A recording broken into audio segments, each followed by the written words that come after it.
Десетици грци се судрија со полицијата во Солун кога се обидоа да влезат на презентацијата на владеачката партија Сириза. Цел на презентацијата беше објаснување на придобивките на договорот за промена на името на Македонија. Демонстрантите се обидоа да влезат во силно чуваниот изложбен салон во Солун, каде што членовите на Сириза одржаа презентација на тема Македонското прашање, придобивките од договорот и изгледите за Балканот. Предходно, местото на дебатата беше променето поради закани од локалните фудбалски навивачи. Демонстрантите, некои од нив обвиткани во грчки знамиња, извикуваа Македонија е грчка и предавници.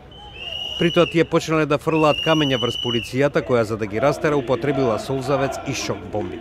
Пратеникот на Сириза, Триандафилос Митафидис, вели дека е потребно формирање на фронт на логика против оние кои не се согласуваат со договорот меѓу Атина и Скопје. Νομίζω ότι πρέπει να συγκροτήσουμε ένα μέτωπο λογικής, θα το έλεγα, γιατί αυτά που η κυβέρνησή μας δρομολόγησε είναι στο επίπεδο της στοιχειώδους λογικής και του σεβασμού των σχέσεων ανάμεσα σε δύο χώρες που δεν έχουν να χωρίσουν τίποτε, αντίθετα τους ενώνουν τα πάντα. Και όσοι φανατίζουν τον κόσμο και τον τοπάρουν με το δηλητήριο του εθνικισμού, προσφέρουν κάκιστη υπηρεσία σε αυτόν τον τόπο παρά τις υπερπατριωτικές τους κορώνες. Предходниот ден во Солун околу 4000 луѓе протестираа против договорот за името меѓу Грција и Македонија. Демонстрантите, повеќето од нив од крајната десница, носеа транспаренти на кои било напишано политичари предавници. Тие ги нападнаа локалните канцеларии на владеачките партии Сириза и независни грци, пошто полицијата ги растера со солзавец.